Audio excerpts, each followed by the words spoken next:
Uncle जी का swag देख लो, अलग हूँ गलत नहीं, बाल ठीक करते हुए वो अंकल ने देख लिया। ये आ गई है हमारी लस्सी। और लस्सी तो नहीं है, ये रायता है। रायता, हाँ तभी गाढ़ा गाढ़ा होता है। और गिलास भी आ गया और जीजा जी को हम छोड़ के जा रहे हैं, ठीक है। और कचोरियाँ उन्हीं के पास है। ओह माय गॉड, बिठाना पड़ेगा। खाना पड़ेगा। आइए जी आइए। संचित से हो गई थी बात? मैंने फोन मिलाया, पता नहीं क्या वो कोई HR बात करने लग गया वहाँ से, कह रहा I will call you back. ये संचित घर पहुंचने ही वाले हैं। रोड दिल्ली की सड़कों पे गेम सूखती हुई हमको भी लगा रहे हैं गाड़ी और हम चल रहे हैं ऊपर। ग्रीनरी देख रहे हो कितनी है यहाँ पे? देख रहे हो ग्रीनरी देख रहे हो? हाँ ये बढ़िया भैया अब हमारे प्रीते हुए पूरी कचौड़ी और रायता। ये भी थाली हो जाएगी रायते वाली है। हाँ बस एक ये थाली हो जाएगी, तीन थाली, एक और थाली। Thank you. क्या चाहिए? एक थाली चाहिए। 5, 5:30, 10 बजे। मज़ा नहीं आया आज, है ना? आप क्या कहेंगे? कह रहा मैं तो बहुत ज़्यादा खा लिया, मैं तो क्या ही बोलूं। और आप? 10 में से 2 या 3, उससे ज़्यादा नहीं, मगर मैंने उसके बावजूद भी अच्छा इससे ज़्यादा पूरियां खा लिया। कुछ तो 3 ही बात 2-3 4 दे रहे और 4 पूरियां भेज दी। पापी पेड़ का सवाल। सही भूख लगी थी इसलिए खा गया, मतलब बहुत ज़्यादा वो अच्छा था। भाभी जी आप बताओ। ठीक ही थी, मतलब ज़्यादा अच्छी थी। हाँ वैसे मुझे वैसे ही कचौरी पसंद नहीं है, ओ तो मैंने वैसे ही खाई। यार भाभी के लिए छोले भटूरे ही ले आते हैं आप शाम वाले के।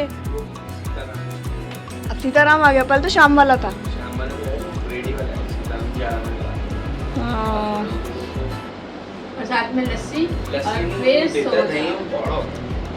और फिर पूरा संडे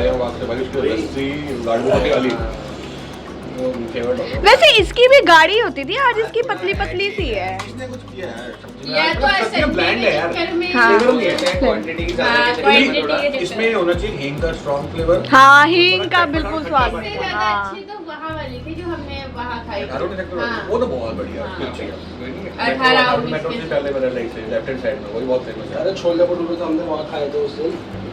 पालमपुर में। जो लाए थे। हाँ अच्छे थे भाई वो छोले का टेस्ट ही अलग था, और वो साथ में उन्होंने वो चटनी उन्होंने जो चटनी बनाई थी ना वो मोमोज टाइप की चटनी थी, पर हाँ कुछ अलग बनाया था। उसमें भाग भाग तो नहीं मिला रखी थी। साथ में चटनी दी थी।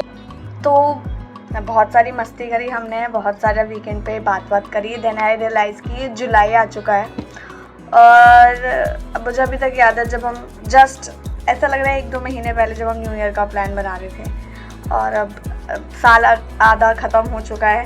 तो जो लोग जनवरी में डाल रहे थे कि 2024 में हम ये करेंगे वो करेंगे, अब मुझे 2024 में अच्छी वाइब्स नहीं आ रही हैं, ये वो सब कुछ वो मुझे जुलाई में फ़ील हो रहा है, क्योंकि 6 महीने हो गए हैं और मैं अपनी जर्नलिंग वगैरह खोल के देख रही थी कि क्या क्या हमने इस ईयर के स्टार्ट में सोचा था कि हम करेंगे और क्या क्या किया है, क्या क्या नहीं करा है। उसमें से काफ़ी कुछ मैंने स्टार्ट कर दिया है, तो आई एम ग्लैड कि एटलीस्ट मैंने स्टार्ट कर दिया है और मुझे ईयर एंड पे कट नहीं करना पड़ेगा। And then I came to this book. मैंने लास्ट बुक जो मैंने लास्ट बुक का रिव्यू दिया था, तब मैं ये वाली बुक पढ़ रही थी नागा, जिसका 3rd पार्ट मुझे मिल गया है। तो इन तीनों का मैं पढ़ने की सोच रही थी, तो मुझे 3rd बुक मिल गई है, बट उसमें डिले हुआ था, तो बीच में मैंने पैलेस ऑफ इल्यूजन स्टार्ट करी थी। इस बुक के बारे में मैंने ज़्यादातर पढ़ा था कि ये मतलब द्रौपदी की नज़र से जो महाभारत था उसके ऊपर है, और इंडिपेंडेंस और वो सब कि मुझे इसमें पढ़ने को मिलेगा। बट जहाँ तक मैंने पढ़ा है ख़त्म हो गई है ऑलमोस्ट, अब युद्ध ख़त्म हो चुका है और उसके बाद जो सॉरो है, ग्रीफ है, उससे सब लोग टैकल कर रहे हैं। बट मेरे को इस बुक में पढ़ के बिल्कुल भी ऐसा नहीं लगा कि द्रौपदी ने इंडिविजुअली कुछ बहुत किया है, या मुझे लगा कि कुंती ने भी कुछ इंडिविजुअली कुछ इतना किया है, क्योंकि जो एक मेन स्ट्रीम से हटके करने वाले डिसीजन थे, जैसे कि अगर उन्होंने करण को जन्म दिया था, उन्होंने पूरा टाइम तक ओन ही नहीं करी ये बात। बच्चों को पाला ठीक है, बट उसमें आपको हेल्प लगी भीष्म की और बाकी सब लोगों की, बट आपने अपना बच्चा ही अबेंडन कर दिया और फिर उसके बाद आप तब उससे बात करने गए और चीज़ें सॉल्व करने गए जब आपको लगा कि यार ये युद्ध में मेरे बच्चों को ना मार दे। मतलब मुझे ये बुक पढ़ के ऐसा लगा है, क्योंकि मैंने महाभारत देखी थी, जो सबसे पहली वाली महाभारत थी, उस टाइम पे डीवीडी हुआ करती थी तो हम डीवीडी ला के देखते थे, तो वहाँ पे मैंने देखी थी। उसमें भी मुझे उस महाभारत में दिखाया था कि द्रौपदी का मजाक उड़ाने से जो था वो दुर्योधन को गुस्सा आ गया था और फिर उसने सारा वो चीरन हरण वाला सीन बनाया और उससे लड़ा, मतलब चीरन वाला सीन क्रिएट करा और उसका गुस्सा उन्होंने निकाला। बट मुझे इस बुक को पढ़ के बिल्कुल भी ऐसा नहीं लगा, क्योंकि इसमें द्रौपदी को टाइम टू टाइम बहुत ज़्यादा ऐसा दिखाया है कि कोई और डिसीजन ले रहा है और वो कुछ कह नहीं रही है और फिर वो उसी को जी रही है। लाइक बचपन से जब वो अपने भाई के साथ चीज़ें सीखना चाहती थी और करना चाहती थी, तब तक मुझे थोड़ा दिखता था कि हाँ वो कोशिश कर रही है चीज़ें सीखने की और मेन स्ट्रीम से हटकर, लाइक जैसा उस टाइम पे लड़कियों के साथ बिहेव होता था उससे हटकर वो कुछ चीज़ें करती थी। बट उसके पापा उसको हमेशा मना ही करते थे कि ये नहीं करना, लड़ाई करना लड़के सीखते हैं, नीति वगैरह में घुसना और उनको सीखना है सब लड़कों का काम है। बट वो थोड़ा बहुत फिर भी सीखती थी। लेकिन जैसे ही उसकी शादी हुई और उसको 5 पतियों के साथ शादी करने के लिए बोल दिया गया, उसमें इस बुक में बस ये लिखा है कि उसको बुरा लग रहा है, उसको गुस्सा आ रहा है, लेकिन वो स्टैंड क्यों नहीं ले रही है? उसने डायरेक्ट जाके किसी को अपोज क्यों नहीं किया या अपने घर वालों से भी नहीं बोला? अपने घर भी गई थी तो उसके घर वालों ने भी कुछ अपोज किया, लेकिन उतना ज़्यादा नहीं कि बिल्कुल मना करने वाली कोई स्थिति नहीं थी। बस ये था कि मुझे बुरा लगा, अर्जुन भी कुछ नहीं कह रहा, ये भी कुछ नहीं कह रहा, वो अरे आप तो स्टैंड लो अपने लिए। उसके बाद भी जगह जगह चीज़ें ऐसी हो रही हैं कि वो स्टैंड ही नहीं ले रही है, आई डोंट नो। और इस बुक को पढ़ के मुझे बिल्कुल भी नहीं लगा कि सिर्फ द्रौपदी के हंसने से वो इतना ज़्यादा गुस्सा हुआ। हाँ, उस चीज़ से भी वो गुस्सा हुआ, लेकिन ये जो पूरा युद्ध हुआ ये सिर्फ ज़मीन विवाद का था कि भाई मुझे मेरा हिस्सा नहीं मिल रहा है और तुमने फिर छल से और कपट से मेरा सारा प्रॉपर्टी ले ली। जो वो खेल रहे थे शतरंज में हार गए थे युधिष्ठिर और दुर्योधन जब खेल रहे थे तो युधिष्ठिर हार गया था और वो सब कुछ हार गया और उसने अपनी बीवी दांव पे लगा दी। ये कहीं लॉजिक ही नहीं बना। बीवी द्रौपदी कोई प्रॉपर्टी नहीं है। और बीच बीच में कृष्ण जी जो थे वो द्रौपदी के फ्रेंड थे, उसके घर में आना जाना था, चाइल्डहुड फ्रेंड थे, तो बोलना था ना कि इसको थोड़ा सा सेल्फ डिफेंस सिखा दो क्योंकि आगे जाके इसको ज़रूरत पड़ेगी।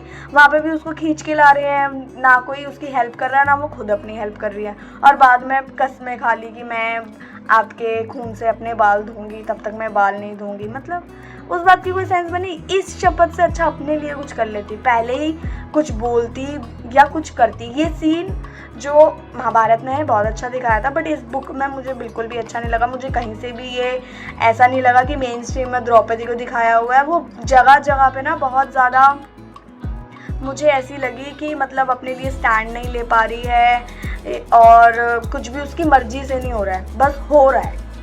वो देख रही है कि मेरा ये वाला पति मुझे पसंद करेगा, मतलब मेरे को प्रेफरेंस देगा या नहीं, या मेरा वो वाला पति मुझे प्रेफरेंस देगा भी नहीं। बट आप अपना ही स्टैंड खुद भी तो रखो। भीष्म जो दिखाया है इसमें कि भीष्म सबसे ज़्यादा उसकी केयर करता था और उसको पसंद करता था। उसने भी और शादियां करी थी, उसके बाकी पतियों ने भी और शादियां करी थी, उनसे भी बच्चे थे, द्रौपदी से भी बच्चे थे। मेन द्रौपदी थी क्योंकि द्रौपदी सबसे पहले आई थी तो वो एक कंट्रोल रखती थी, बस इतना सा था उसका कि वो कंट्रोल रखती थी, सबसे मिलती जुलती रहती थी। और क्योंकि 5 उससे रिलेटेड थे और वो बहुत इजीली बोल रही है कि 1 साल तक एक पति रहेगा मेरा, फिर 1 साल तक एक पति रहेगा, फिर 1 साल तक एक पति रहेगा। अब तो मुझे इस बात की आदत हो गई है, अब मुझे कुछ ऑड नहीं लगता। मतलब ये बात सुन के और पढ़ के मुझे तो बहुत ऑड लगा कि कम से कम अगर आप बहुत ज़्यादा अपोज नहीं कर सकते तो जब उन्होंने दूसरी शादियाँ कर दी तब तो मना कर दो कि भाई अब तुमने दूसरी शादी कर ली, अब उसी के साथ रहे और मैं किसी एक के साथ रहूँगी। खुद भी वो बेचारी किसी एक की नहीं हो पाई और वो पाँचों तो उनको तो कोई फ़र्क पड़ता ही नहीं है ना, तो वो भी नहीं थे। बेचारा एक ले दे के करण था, उसके साथ पूरा टाइम ही बुरा हुआ, बट वो मेन उसमें नहीं था, इस बुक में मेन स्ट्रीम में नहीं था। मेन स्ट्रीम में द्रौपदी थी, तो मुझे कुछ ऐसा खास नहीं लगा। मुझे इसको पढ़ते टाइम गुस्सा ही आ रहा था कि भाई अपने लिए स्टैंड ले, कुछ तो कर अपने लिए, हर वक्त दूसरों का मुँह ही देखी जा रही है, कुछ तो स्टैंड ले अपने लिए। मे भी उस टाइम पे नहीं होता होगा, बट अगर मैं इस बुक जितनी इसकी हाइप थी उस हिसाब से देखूं तो मुझे बिल्कुल ऐसा नहीं लगा कि इसमें कोई बहुत अच्छा दिखाया है द्रौपदी को भी। द्रौपदी बहुत टाइम पे बहुत अपने लाइफ के टाइम्स में वो बहुत ज़्यादा सैड थी। उसको ऐसा लग रहा था कि मुझे कोई पूछता ही नहीं है, मेरी कोई सुनता ही नहीं है, मेरे होने ना होने से कोई फ़र्क ही नहीं पड़ता। तो फिर इम्पोर्टेंस कहाँ रही? मतलब मुझे सही बताऊँ तो मुझे इसको पढ़ के ज़्यादा तो गुस्सा ही आ रहा था कि द्रौपदी के साथ इतना गलत कैसे हो रहा है और वो बेचारी पता नहीं कैसे झेल रही होगी। तो वो मेरे को अंदर ही अंदर गुस्सा ही आ रहा था कि लोग कैसे कर रहे हैं। कुंती कैसे बोल रही है ये बात कि करण तू भी आ जा और तू भी फिर एक पति हो जाएगा द्रौपदी का, लाइक लिटरली। और ये बात सुन के भी द्रौपदी ने कुछ नहीं कहा। मतलब वो इस बात में थी कि उसका बेटा है, उसको बुरा लगा होगा उस टाइम पे और उसका भी बुरा होगा, ठीक है, बट तेरे लिए तो गलत ही बोला जा रहा है। तो मेरे को तो ये बुक पसंद नहीं आई। अगर आप लोग को आई है और अगर आपका कोई पर्सपेक्टिव ऐसा है जिससे आप मेरा पर्सपेक्टिव चेंज कर सकते हैं तो प्लीज़ कमेंट में बताइएगा। बाकी मुझे तो ये ओवरऑल बुक बिल्कुल पसंद नहीं आई। अगली बुक जो मैं पढ़ने वाली हूँ वो शिवा ट्रायलॉजी का 3rd पार्ट है, वायुपुत्र। वो पढ़ के मैं बताऊँगी फिर कि ये तीनों बुक्स ये अच्छी हैं। शिवा ट्रायलॉजी वाली बुक अच्छी है क्योंकि इसमें शिव और सती दोनों बराबर चीज़ें कर रहे हैं, अपने डिसीजंस ले रहे हैं, तो इसलिए मुझे ये बुक अच्छी लग रही है। वैसे मैं मोर ओवर सिर्फ सेल्फ हेल्प की बुक पढ़ती हूँ क्योंकि मुझे ऐसी बुक्स पढ़ना पसंद है जिससे मैं कुछ सीखूँ, और पैलेस ऑफ इल्यूजन से मुझे कुछ भी सीखने को नहीं मिला है। कृष्ण जी के उपदेश जो थे वो अच्छे थे, नो डाउट, बट उसके अलावा अगर मैं द्रौपदी के पॉइंट ऑफ व्यू से सीखूँ तो ये मान सकते हैं कि उसको बाद में ये लगा कि मुझे इतना गुस्सा नहीं होना चाहिए था, ये है वो है, बट मुझे नहीं लगा कि ये इस बुक को पढ़ के मुझे नहीं लगा कि ये युद्ध उनके लिए हुआ भी था। ये बेसिकली सिर्फ अपनी ज़मीन जायदाद और सिंहासन पाने के लिए हुआ था, बस ऐसे ही कि तुम बीच में थे, एक रीज़न तुम भी थे, बस वो था। मिलते हैं अगले व्लॉग में, बाय।